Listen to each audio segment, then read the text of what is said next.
applause for the Peace Covenant signing ceremony that we have just witnessed. Let us now proceed to the keynote address, and let me introduce to you an esteemed person to give us that message. Our keynote speaker, or to give the keynote address, has revolutionized education in the Bangsamoro through his role as Director General for Madaris Education under the MBHTE BARM. By integrating values-based education with modern pedagogical practices, he has nurtured generations of learners to become advocates for peace and development, ensuring that education remains a cornerstone of a harmonious Bangsamoro society. Ladies and gentlemen, the Director General Tahir G. Nag. A round of applause for our DGPs.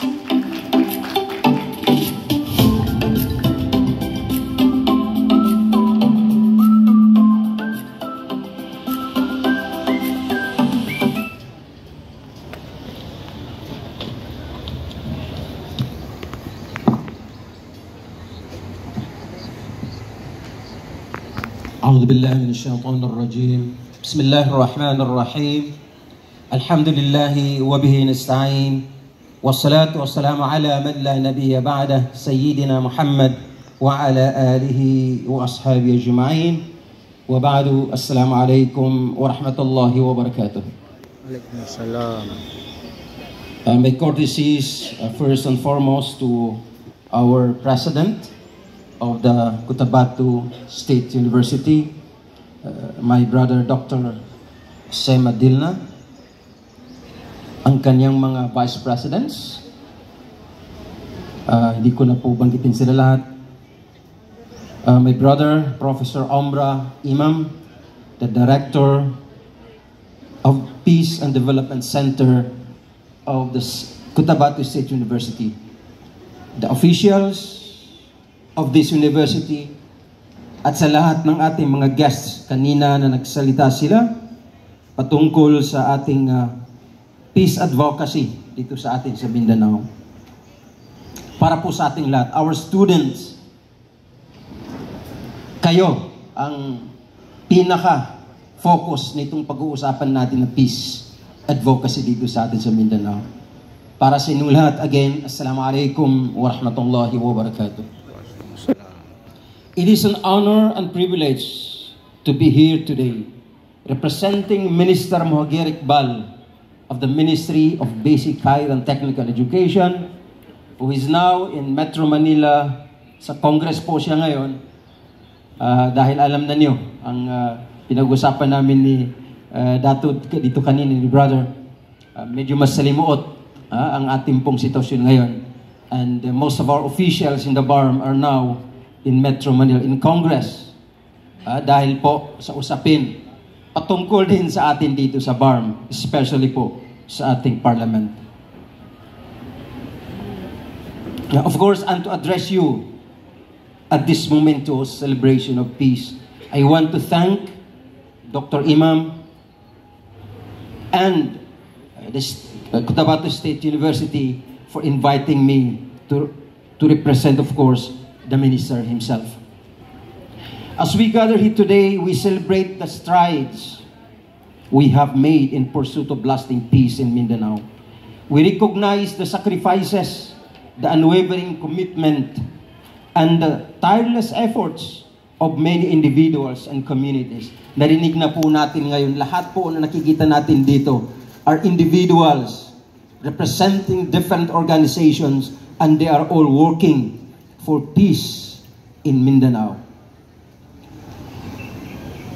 This journey of peace is not merely the absence of conflict. Nabanggit din kanina po yan. It's about building a foundation where education flourishes, where communities thrive, and where the spirit of resilience and hope takes root. Pero bago po ako mag-proceed, gusto ko lamang pong balikan konti yung context of peace dito sa atin sa Mindanao. We know very well as Muslims, kanina nabanggit ng ating mga tagapagsalita, Islam, the fundamental teaching of Islam is peace. As Muslims, alam natin lahat yan. Ang Islam mismo, ibig sabihin yan, peace. And that's why whoever profess the teaching of Islam would live in inner peace in him or herself. Kaya napaka salimot isipin na minsan ang absence of peace or the reverse of that peace ay nakikita sa lugar nating mga Muslims, yung mga tao na nagpo-profess ng Islam. There must be something wrong in the way we believe and in the way we understand our ideology, in the way we understand our way of life. Because Islam is our way of life. Alam po natin lahat yan. So kaya napaka-importante po na balikan natin yung issue na yan. Of course, history tells us, nang dumating ang Islam, ang ginawa ng Propeta Muhammad sallallahu alaihi wasallam was to establish peace during the ignorant Meccan society. At nung inintroduce niya ang peace, ang pagkakaisa sa lahat ng diverse tribes of the then Arabia, ano ang unang-unang ginawa ng Propeta Muhammad sallallahu alaihi wasallam? Ang edukasyon. Education. Remember that the first verse that was revealed to Prophet Muhammad, meaning the first guidance or guiding principle that was given to him in order to reform the then ignorant Meccan society, was that of education. When the verse "Iqra bismi rabbika alladhi khalaq" was revealed to Prophet sallallahu alaihi wasallam, all these verses, the first five verses that was revealed to him was all about education, all about understanding, all about learning, knowing ourselves and knowing others. Kaya yun ang question.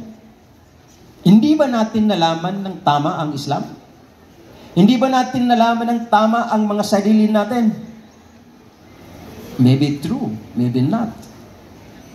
But it was no less than the former president of this republic, President Rodrigo Duterte, who told us that there was a historical injustice that happened here in Mindanao. And that historical injustice encompasses many things. Kasi ang tinuro po sa atin, ang natutunan natin ay hindi yung tama na konsepto, hindi yung tama na kung sino tayo. To the extent ng Islam ay tinuro sa atin na hindi pwedeng gamitin pang gobyerno yan. Paano? Yung way of life natin that teaches us the fundamental of peace ay hindi natin gawing panggobyerno. Hindi natin gawing batas sa ating socio-economic relationships. Paano na lang mangyari yon?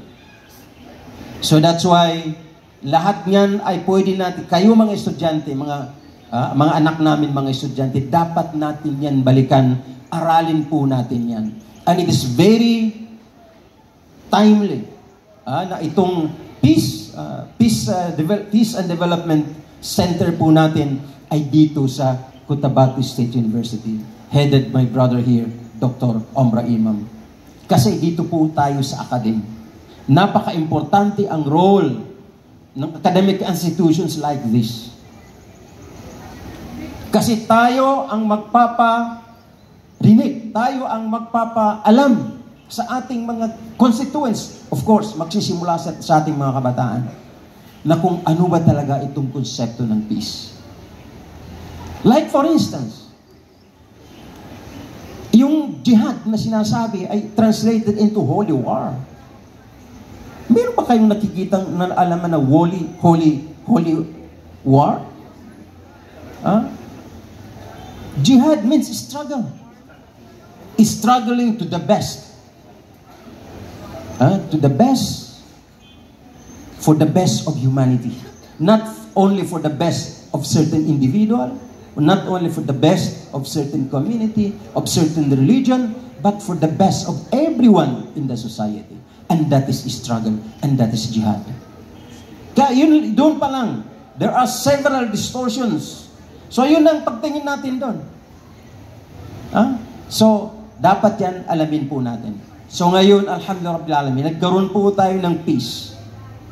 We can say relative peace in Mindanao that we have today.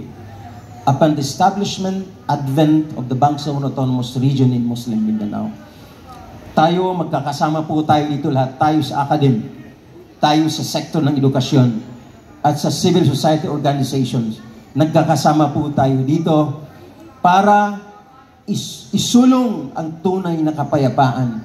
And we have to do this selflessly. Hindi ba peace para lang sa akin? Hindi ba peace para lang sa Moro? Hindi ba peace only for some sectors of our society? It should be peace for everyone. Hanggat isipin pa natin gawan ang peace na yan ay para lang sa atin, hindi yan mangyayari.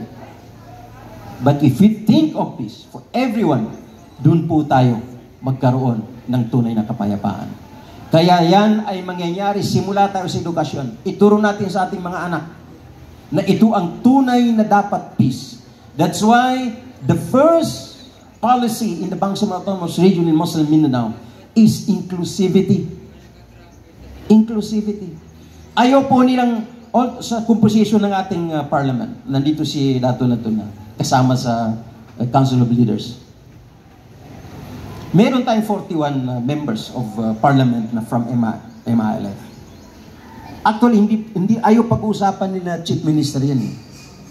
Ilang beses niyang sinabi sa amin, don't talk of it.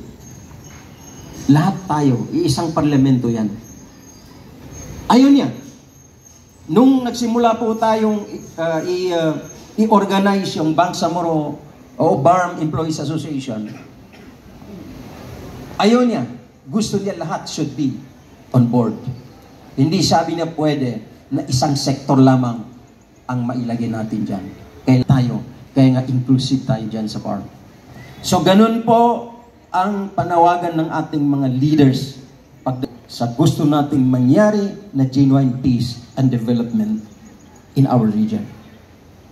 And para po sa atin to sustain this peace that we have today, the relative peace that we have today, ay magsisimula tayo sa edukasyon. Because we are reforming this society that we have. And remember again, when the Prophet ﷺ was reforming that society, the then Meccan society, nagsimula siya sa edukasyon. 13 years sa kanyang mission. Nagturo lang siya. He established the fundamental teaching of Islam. And mainly, and that of his coexistence with anyone. Pati sa mga kahoy, pati sa mga animals, lahat-lahat ng creatures, we have to coexist with them all. Mas lalo na ang tao. Kapwa natin tao. So what happened? What happened in around half a century, 50 years after that educational reform that he did, or the societal reform that he did, the Ummah of Muhammad, the believers, conquered half of the then world. Alam natin sa history yan. Hindi po natin ibig sabihin na we have to conquer some territory, Pero kapag mangyari po sa atin na matutunan natin ang tunay na kapayapaan, ibig sabihin ng kapayapaan, inshallah subhanahu wa ta'ala, unang-unang makonquer natin mga sarili natin. The first thing we have to conquer is ourselves. Na mawala yung selfishness. Yung selfish na nasa atin.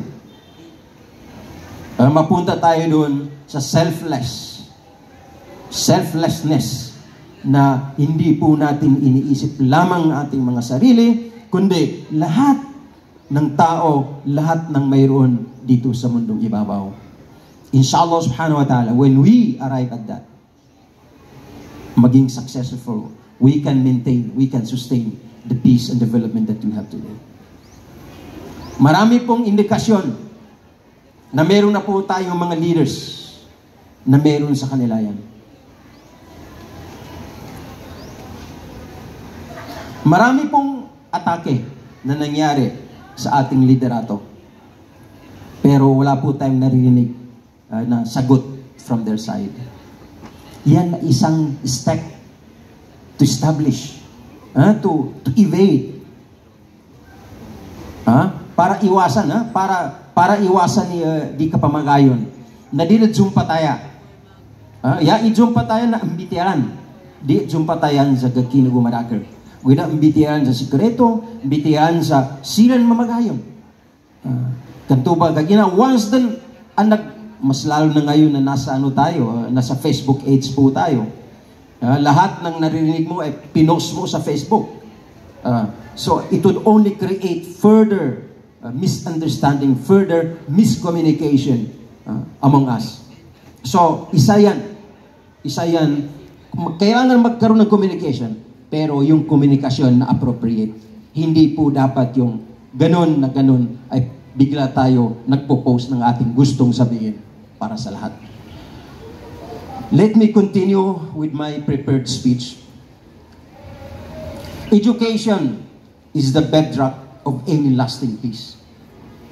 It empowers individuals to contribute meaningfully to society, fostering understanding, tolerance, and the values that are essential for peaceful coexistence.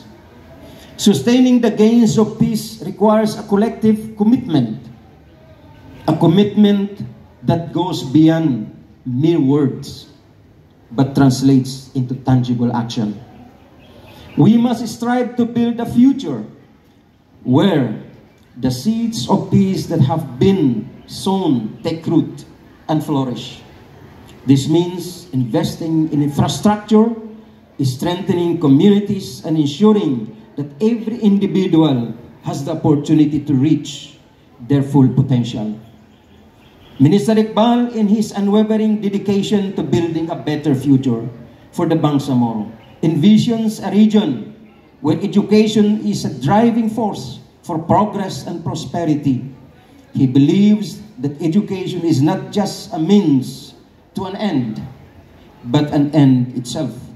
It is the foundation upon which a just and equitable society can be built, and a vital component in achieving lasting peace and development in the Bangsamoro.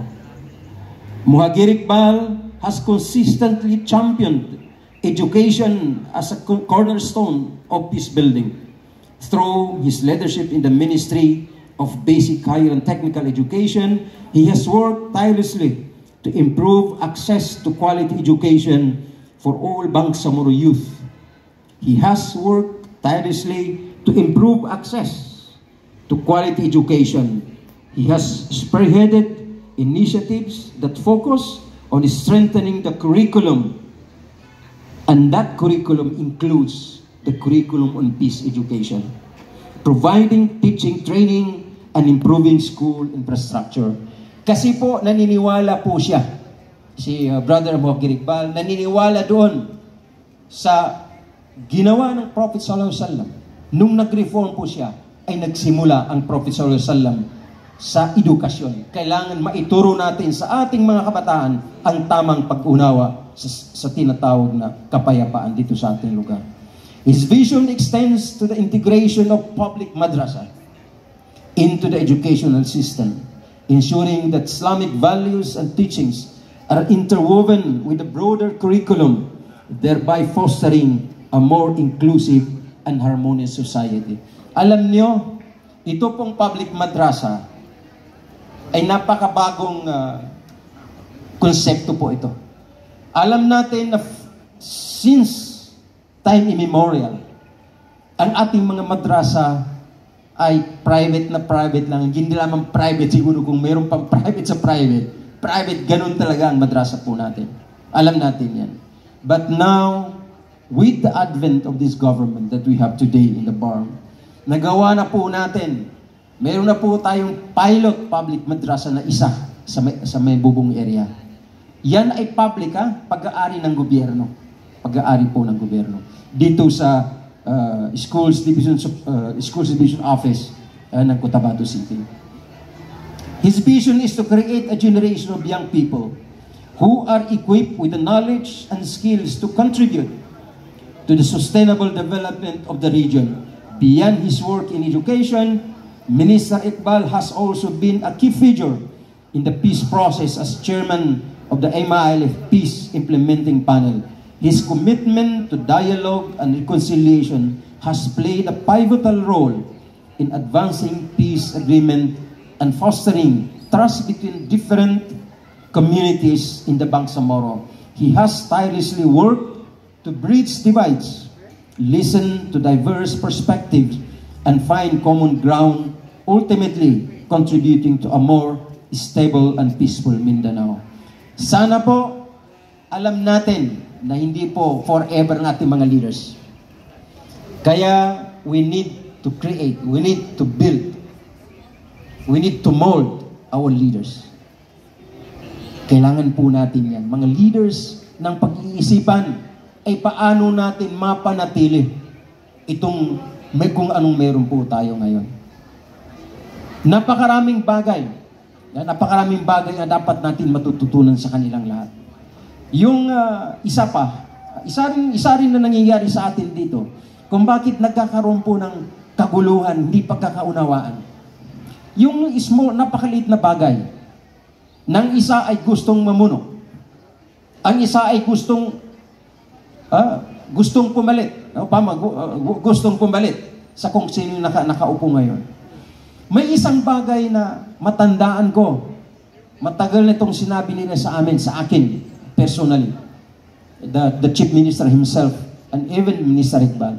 Sabi nila, wait for your turn. Wait for your turn. Sabi nila, pag dumating yan, pag ikaw yan, darating talaga na ikaw mapunta dyan. Huwag ka bang magmadali na to the extent of hurting others, to the extent of destroying the person of others, para lang mapunta ka doon. So yun, yung maliit na bagay, akala natin, that's our right, no? Minsan, yun ang tingin natin, karapatan natin magganon. Pero we don't know na itong karapatan na inisip natin is hurting some people, hurting some others, and even creating chaos in the society.